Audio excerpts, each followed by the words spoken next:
of technologies and other things. And what I feel is I cannot, or this technology can never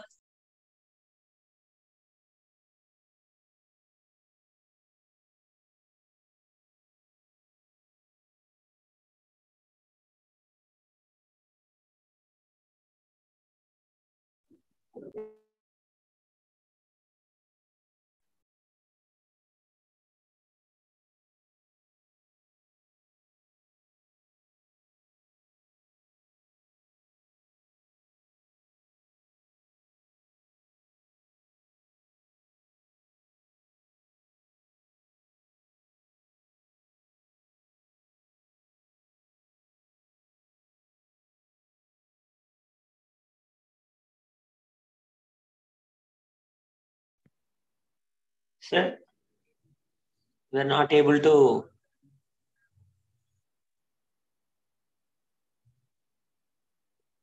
Sir, hello.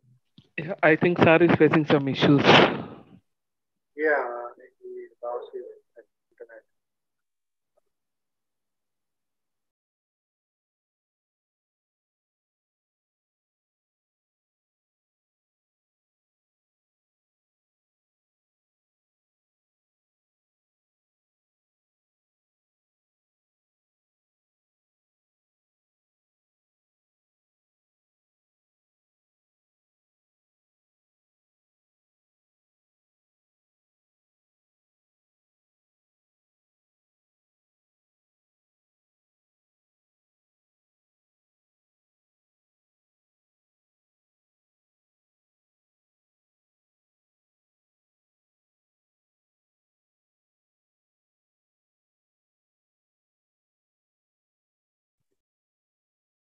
suddenly it has gone. The reason is, I think a message came now. I think they are some live streaming, all those things are taking place. And immediately, I think I got disconnected. That is one of the reasons why time and again I'll be asking you, am I connected or not? It's not to test your knowledge. Only thing is to ensure that we are connected. Right? Very simple. Yeah, okay, Oh, sir. okay. See, this thing is not uncommon, I can tell you. Therefore, because I have experience in these things, once we were conducting a meeting, there was a speaker, I think from Kerala, he was speaking. 1.5 hours he spoke, not knowing that there was a disconnect. So that is what happens. Now, I think something I was talking. Now, here we try to understand the behavior of people in terms of individuals, in terms of groups, and in terms of same person in different organizations. I think I was sharing about the robots and impact of robots and all those things. Now robots have come. Only one thing that we are telling people, see, this technology may replace anything, but our hunch is it can't replace those things which are done with passion, where passion is required. I think of course it is up to you to negate my statement, but that is what I feel. Now my behavior changes based on the place where I'm working. So when I am, or when a military person is on a war front, his behavior is different, and when he's with the in a social club, his behavior it undergoes change. Now, I want to study people. When I say when I want to study people, these are the three words I'm using. I want to study them as individual. I want to study them as group. I want to study them in different structure.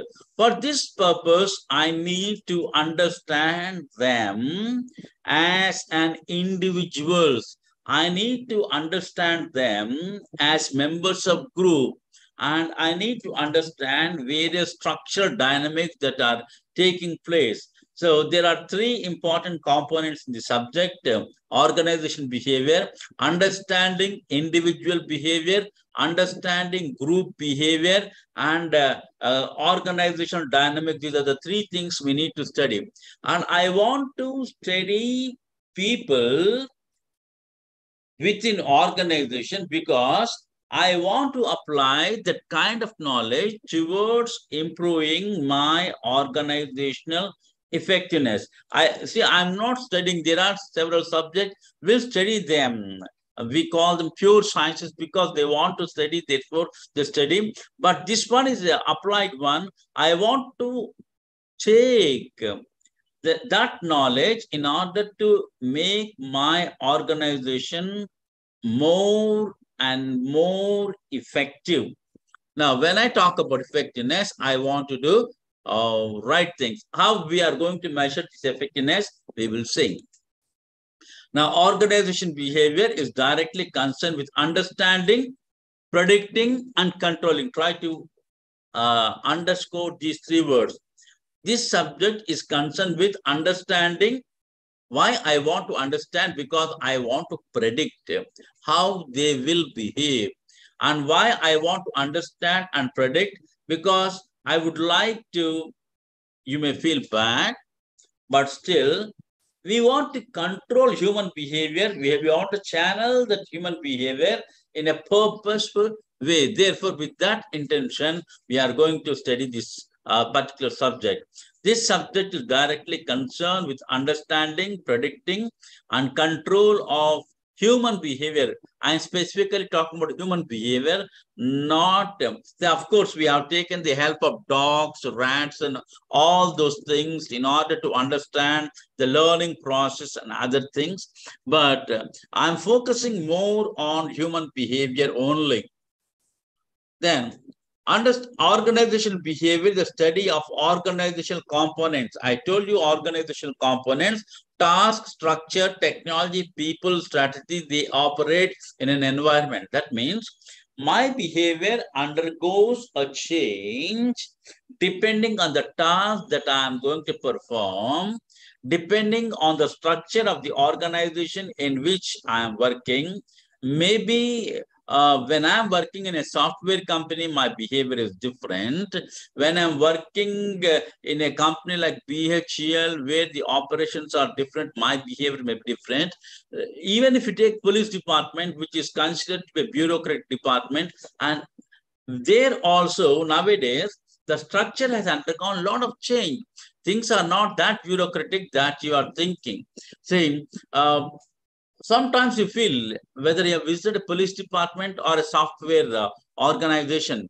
Today, a lot of IT components they are using, therefore their behavior is undergoing a lot of change. So my behavior undergoes change because of the work that I am doing, because of the structure in which operating structure. When I talk about a mechanistic structure and organic structure, I'll discuss about these things, or I'll put it a bureaucratic structure, a bureaucratic type of organization, or a software type of organization. Then we talk about the type of technology that I'm using. Technology influences my behavior. I'll tell you,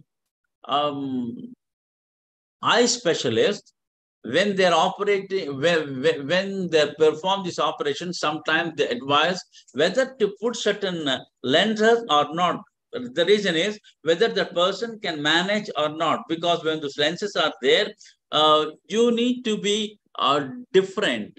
So the type of technology that you are using, it influences your behavior a lot, the type of technology. And one thing I can tell you in a lighter vein, with computer, we are too careful, but not with people. You agree with me? With computers, we are too careful. We want to treat them Yes, sir. so gently.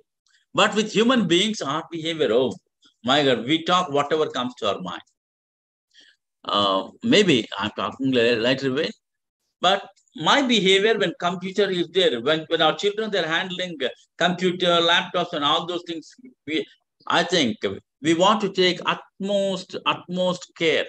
So the type of technology that we are using and the type of strategy.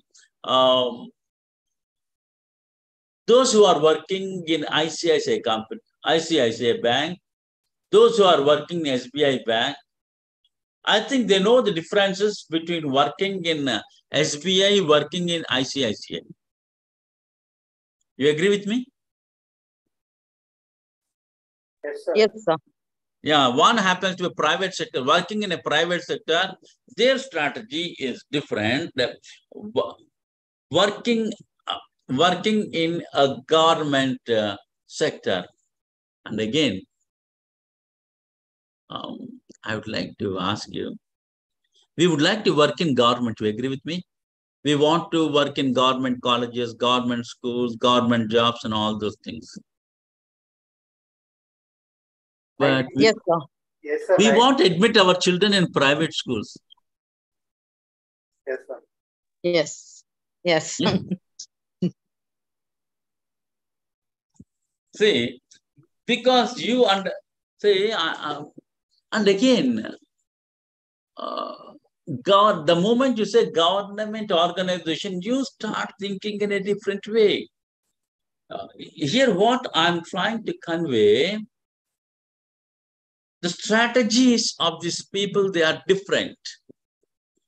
I can tell you, one of the doctors, a very good doctor, he came out from working in a private hospital, corporate hospital, because he was feeling so bad regarding meeting targets and other things, because their strategy is something different. So when you work in a private hospital, your behavior is different.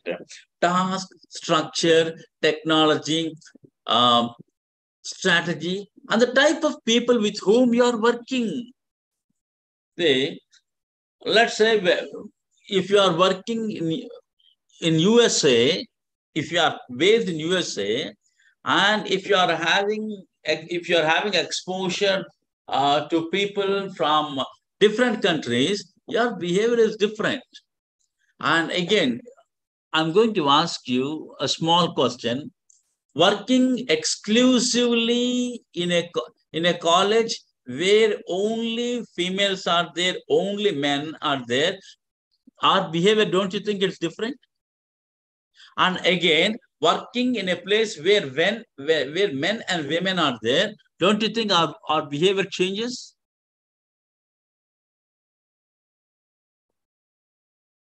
Okay. True, Now sir. that True, means, sir. yes, sir. Yes. Yes, true, sir. Yeah. Because of online classes, I'm unable to give, not unable, I'm restraining myself from giving examples. Now, our behavior undergoes change. Then our orientations are different. Our religious backgrounds are different. Now, all these things, they influence our behavior. Then the type of environment. Today, everybody talks about VUCA. I think almost every teacher, I think whoever is teaching in your class, they talk about VUCA environment, right? Volatile, complex, ambiguous, uncertain, volatile, uncertain, complex, ambiguous environment. When you are working, you do not know how things will be. I think we know about Mahabharata story where Dronacharya was asking to aim and shoot. Only Arjuna could do it.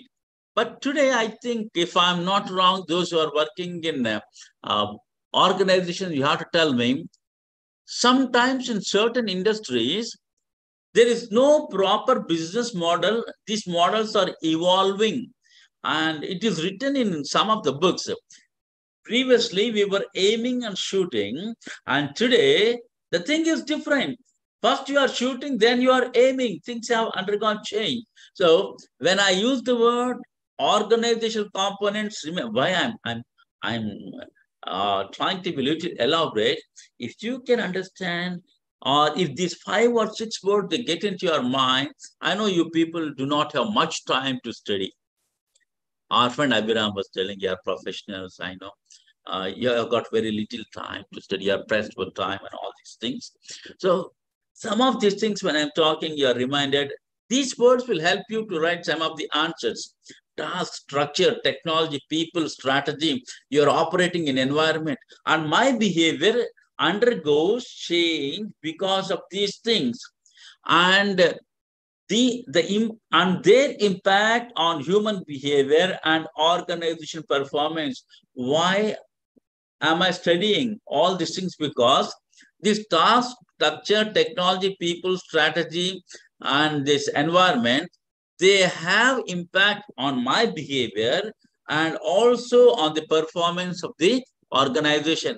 I think these things, if you try to put on a piece of paper, this becomes, let me tell you, at least 4-page answer easily. Then organization behavior means the study of the behavior of individuals and groups of organization and organization themselves as they act and interact to attain certain desired outcomes. Now, what are the features of organization behavior? It is a part of general management. Therefore, we have combined management and OB. And it is a human tool because we want to benefit human beings.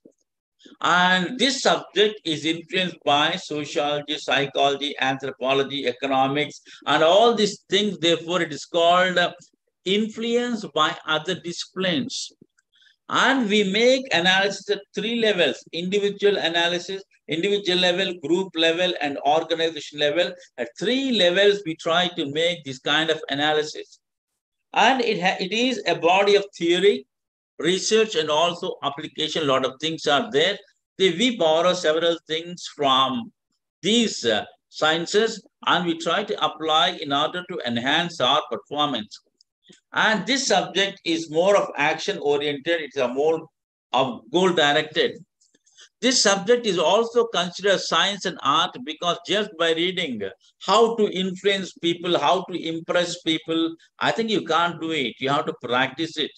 But reading those things will be helpful to you. Therefore, it is called science and also art.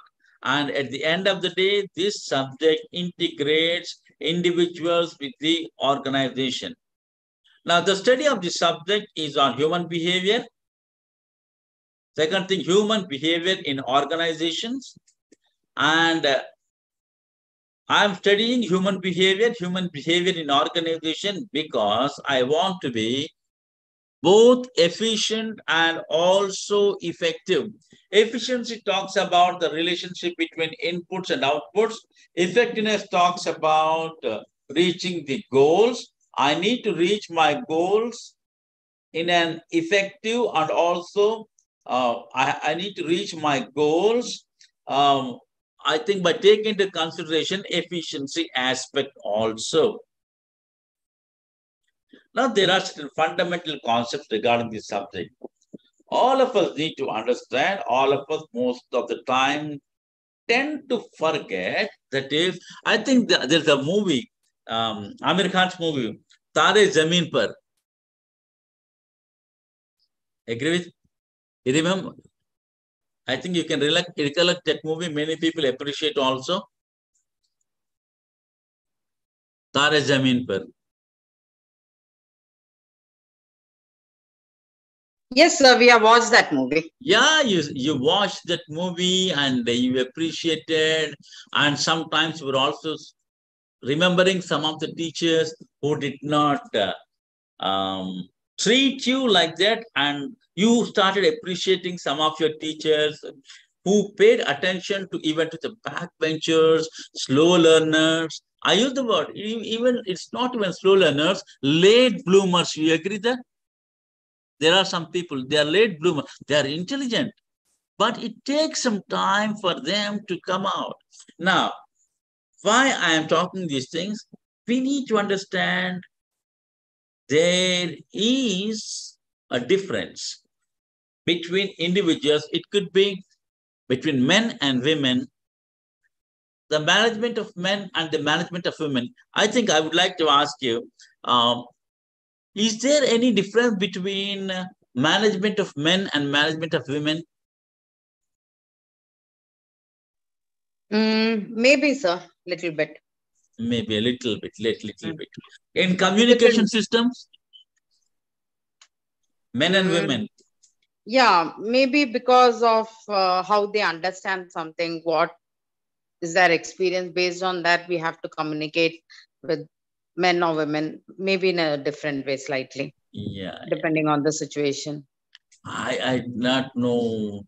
See, I request you to read a book written by Stephen Robbins on organizational behavior. I Stephen think Robin. some of you might have read that book. If you have not read, I'll tell you something.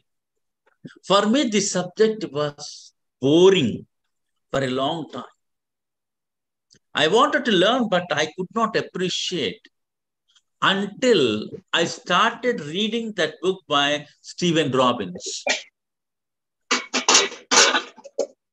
Always I tell my students, if you read that book, that particular book, you will fall in love with the subject.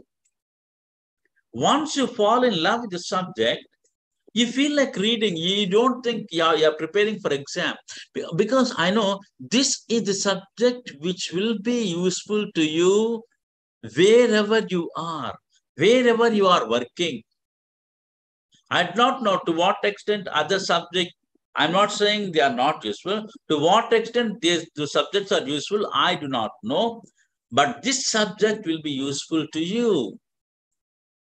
And why I'm referring that book, in that particular book, he gives a lot of points. And at the end of the lesson, he gives on one page counterpoint. I may talk something exactly opposite to that, one more point he presents so that you can think. That's a wonderful book. There are other books also you can read, but that's a good book.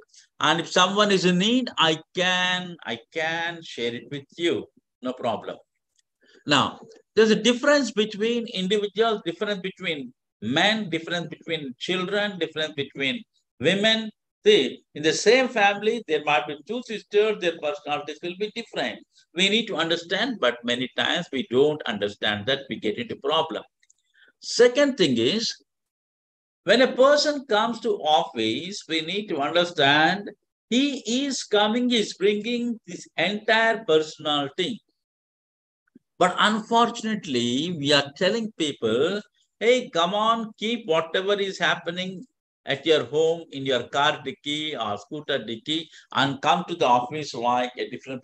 I'm not asking you that you have to behave based on what happens in your family. But only thing is, you have to be careful that nothing negative happens at your workplace. But one thing we need to understand, that will have a little influence on that person. If somebody is not well at home, I think you might be doing, you're giving your 100% in the work, but don't you think that will be at the back of your mind? But many people, they don't understand this particular aspect. Then we talk about the behavior is always caused. Why a person is not regular to office, why a person is regular to office, why a person never sits in his chair, why a person always prolongs his work and goes to his home late. I think behavior is always caused. So you need to understand that aspect. Then every individual has dignity, whatever. I think there was movie Shankar Dada MBBS, some movie is there. Then he goes and hugs a person who is cleaning, who was cleaning the floor. Yes, sir. Yeah. Yeah. We need to understand. See, there's something called every individual has dignity. Every job in the organization is important. Then these organizations are social systems because we are together in the organization, we interact. When you interact, some kind of sentiments they develop, and these things they give birth to social systems. Then there's something called mutuality of interest. You give something to the organization, and you get something from the organization. When there is imbalance between what you give and what you get from the organization, problems crop up. In fact, there are theories, motivational theories based on this aspect. Then the organization behavior happens to be a complete organization behavior, a holistic organizational behavior. Then there are certain approaches we have to the study of organization behavior. Some people, they focus only on input and output. That's called, they emphasize on productivity. That's called productivity approach. Some people, they consider human beings as the most important, that human consideration will be there. They want to inspire, they want to motivate, they want to do, we call it as human resource approach. Then you consider this entire organization parts as systems. You can talk about task system, technical system, human system, like this. All these are part of the systems, or you can say input, throughput, output. It's called a systems approach. And contingency approach is, it thinks every organization is a system, but there are several other environmental things they influence. It specifically talks about those environmental things, and that is what is considered as contingency approach. Now, this looks very simple, but this one is very important. Previously, what we were thinking, the behavior is like this: stimulus and response. Somebody hit me, therefore I responded it in a particular way. Now, a simple question: somebody slaps you, will you slap him immediately? Yeah, maybe that is instinctive response. But if that person happens to be your father? No, we just feel bad, we get hurt, Yes. but will not. That means somebody, there is stimulus, somebody hit you, but even before you behave, there's something called you.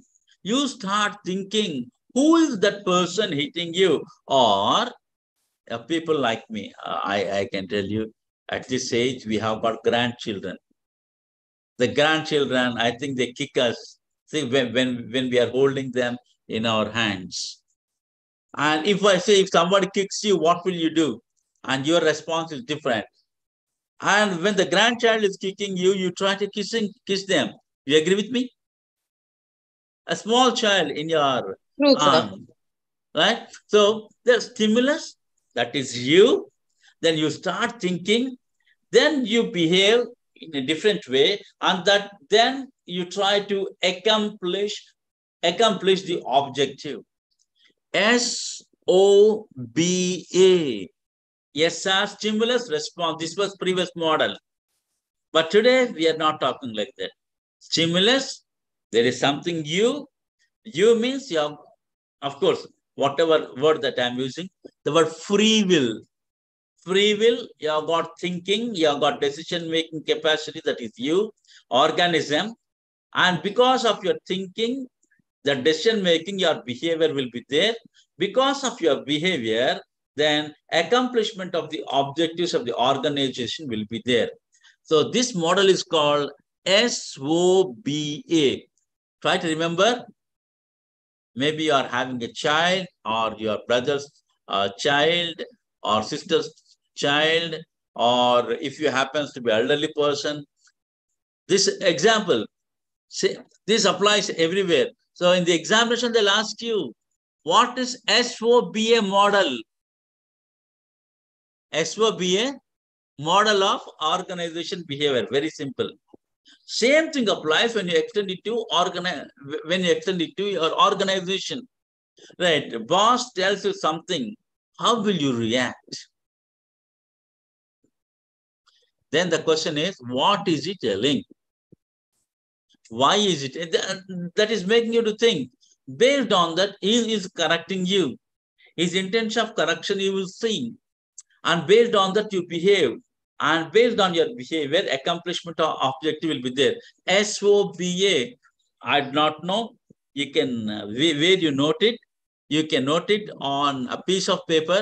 But more than that, just close your eyes and let this SOBA print in your mind. I think you'll reproduce in the examination. Then with people, they talk about models of OB. I think what are the models? There are 4 models. People, they talk whatever I'm talking. Same thing, I'm going to repeat in a different way. The first model, it's called autocrat model. How you want to manage the behavior of people in the organization, because you want to manage the behavior of people in organization through power, through authority, obedience, compliance.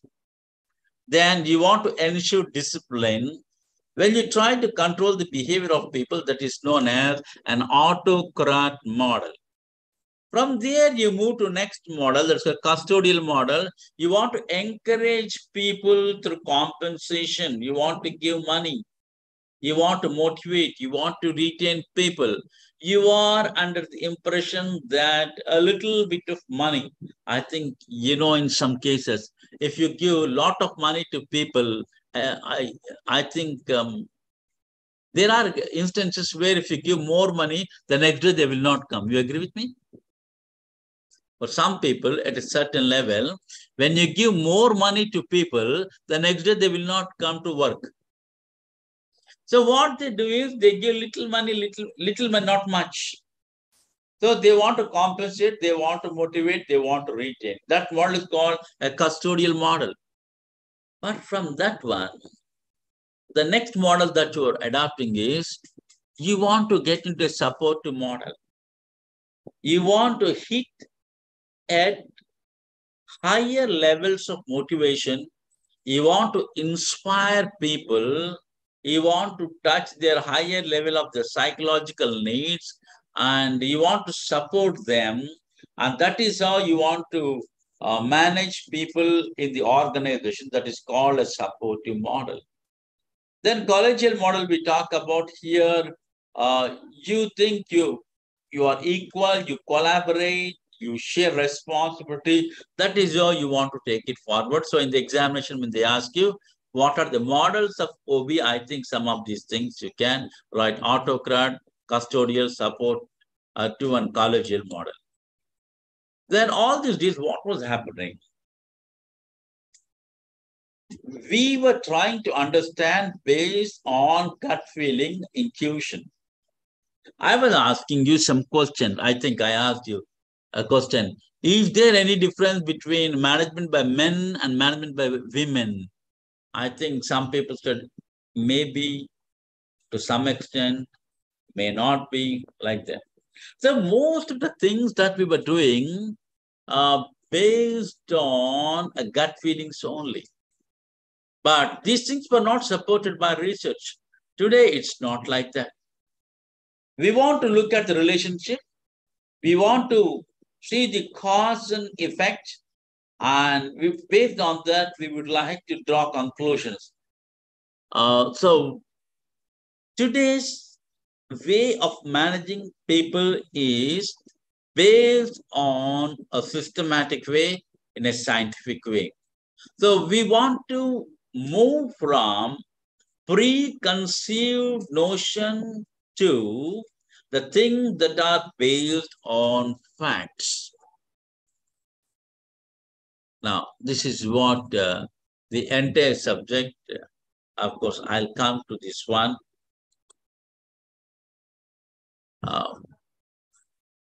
This subject is based on the things that we have borrowed from subjects like sociology, social psychology, anthropology, and political science.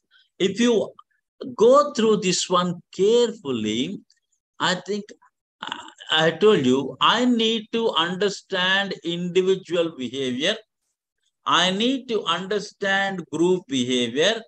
I need to understand the dynamics that are there in the workplace. In order to understand these things, I have borrowed several components from several subjects. For example, in order to understand why a person is behaving, a lot of components are there, like how people learn, what is their personality, what are their emotions, what is their motivation, what is job satisfaction, all these things. Likewise, groups, how groups they form, what are the group dynamics, what are the attitudes of the groups, and all these things. So, see what we were doing, a lot of things are borrowed from a subject psychology in order to understand individual. Lot of things that are borrowed from sociology, social psychology, anthropology, and political science in order to understand groups and groups and organizational systems. Of course, what are the things that are borrowed from different subjects? Sometimes they may ask you a question: what is the contribution of social sciences to this field of organizational behavior? At that time, I think you need not by heart, you will write on your own. Reason is the way it makes you to think, immediately you can put it on a piece of paper. So, for example, psychology, it is a science to see which seeks to measure, explain, sometimes change the behavior of human and other animals based on the psychology. All these things we are borrowed in order to understand individual life, learning, motivation, personality, emotion, perception.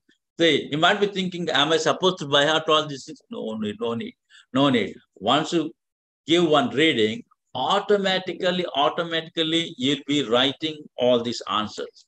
Then we are talking about, we borrowed something from sociology. It is the study of people in relation to their fellow human beings, like group dynamics, communication, power, conflict, and these are the things to understand organizational dynamics. And groups, we talk about culture, change, technology, formal organization theory, these things we have borrowed.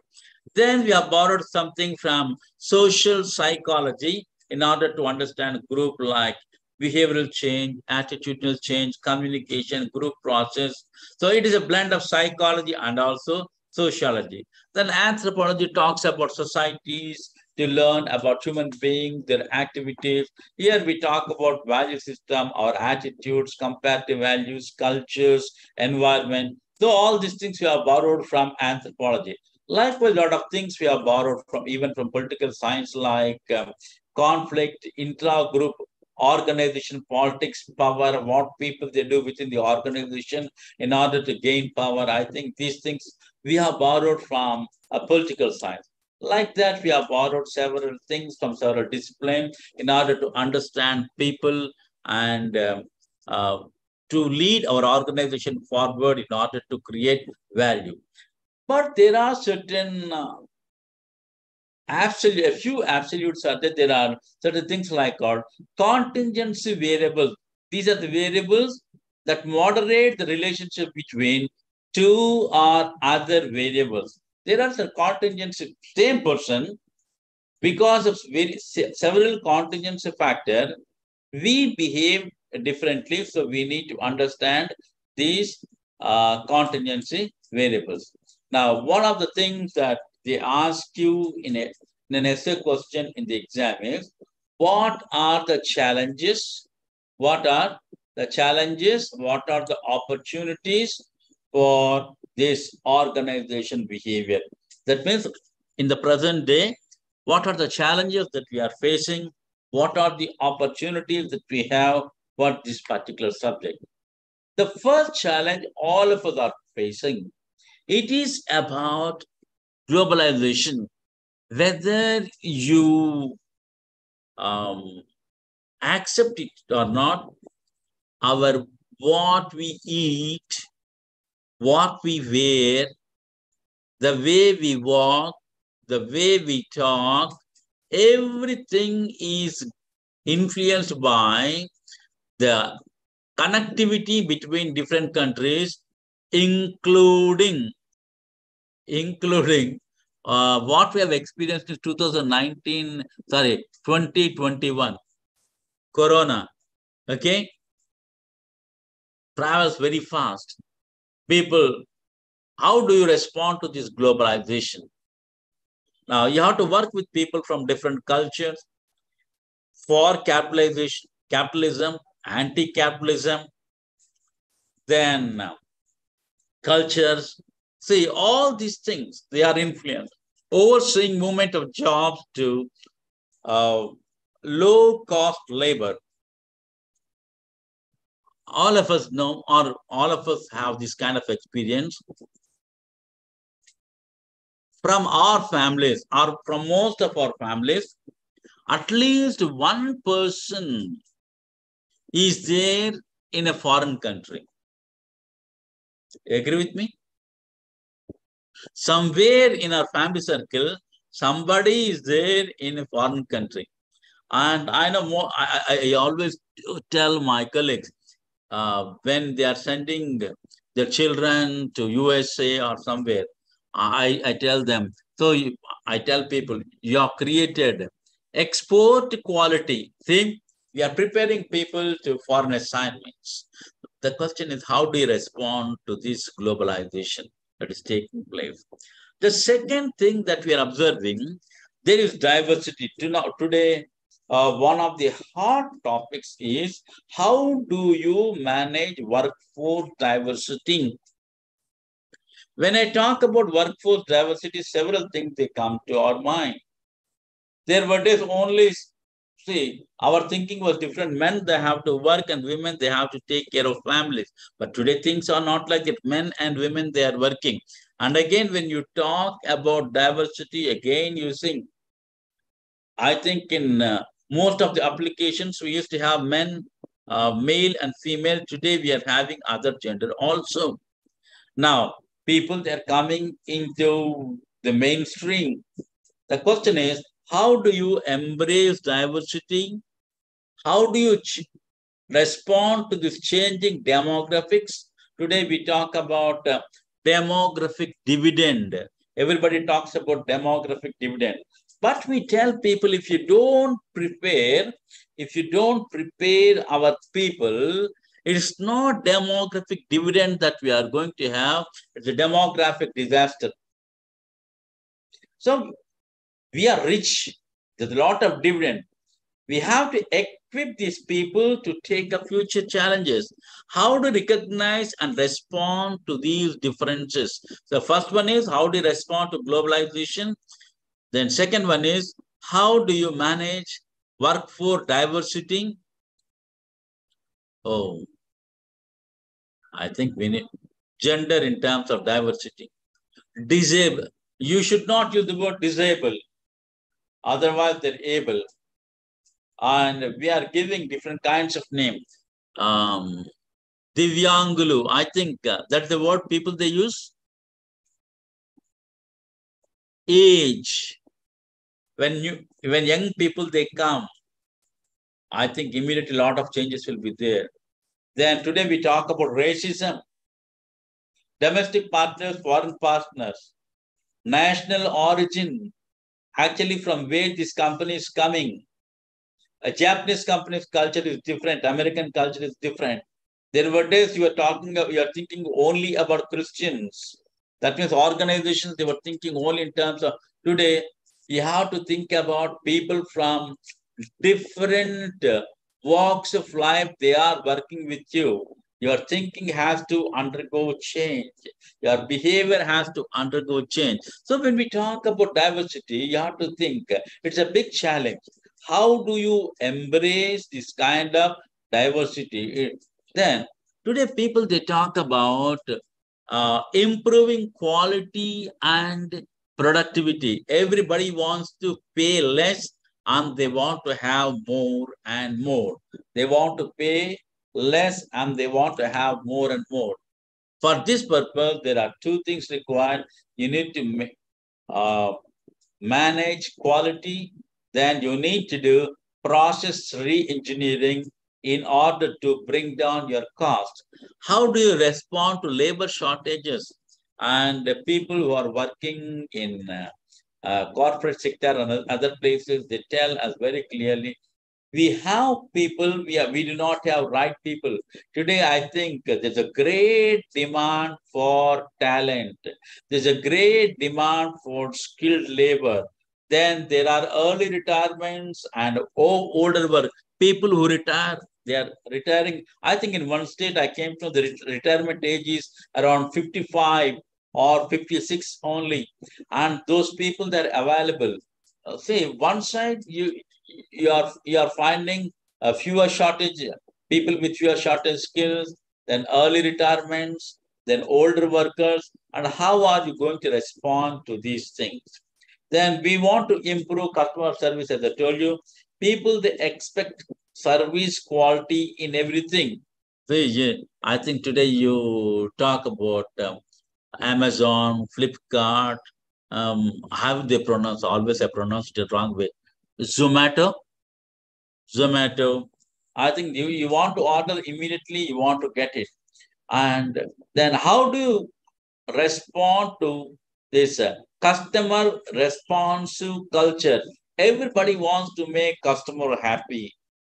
They want to make happy. See, all these are the challenges in organizational behavior, the present day organizational behavior. I think these are the opportunities and also these are the challenges. Now, what is quality management? We want to focus on customer and we want to have continuous improvement. I think you people know about Kaizen. Improvement in everything the organization does. Let us not be under the impression quality comes only at the end. If you give good inputs, the outputs will be good. Without giving proper inputs, if the inputs are not proper, then let us not expect good quality or quality to output at the end. It all depends. I think there's a lot of sequence is there. Then you have to measure everything accurately.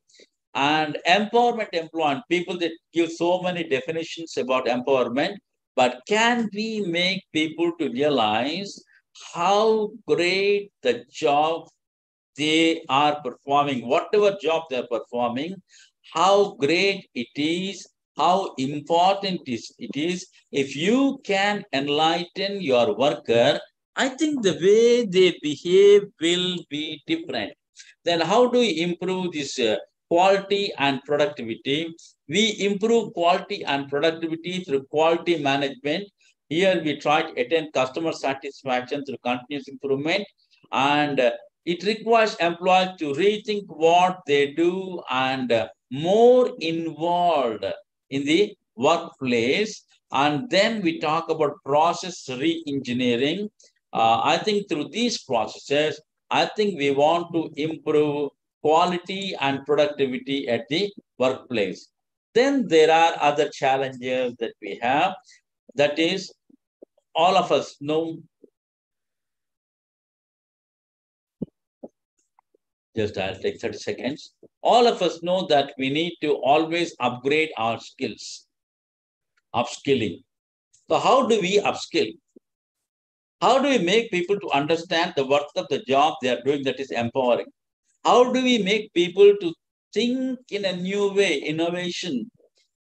Then the most important thing is making people to go with temporariness. How do we encourage people to work from home? How do we ensure work-life balance, work-space balance? How do we improve ethical behavior? All these are the questions we need to answer. They are the opportunities. There are also challenges in our workplace and in this particular organization behavior subject challenges and opportunities in OB. I think many times they ask this one and then I say question, prepare for it. I think just try to recollect what I was trying to talk. You'll be in a position to write your answer without much effort. Thank you so much. I think it's almost all 12. Thank you so much. Because you need to go to the next session also.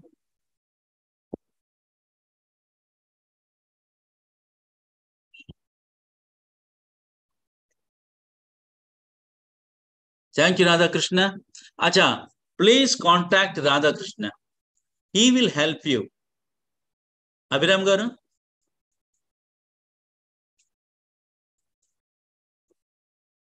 Oh, thank you. please contact him. Okay. Right. Thank you. Thank you.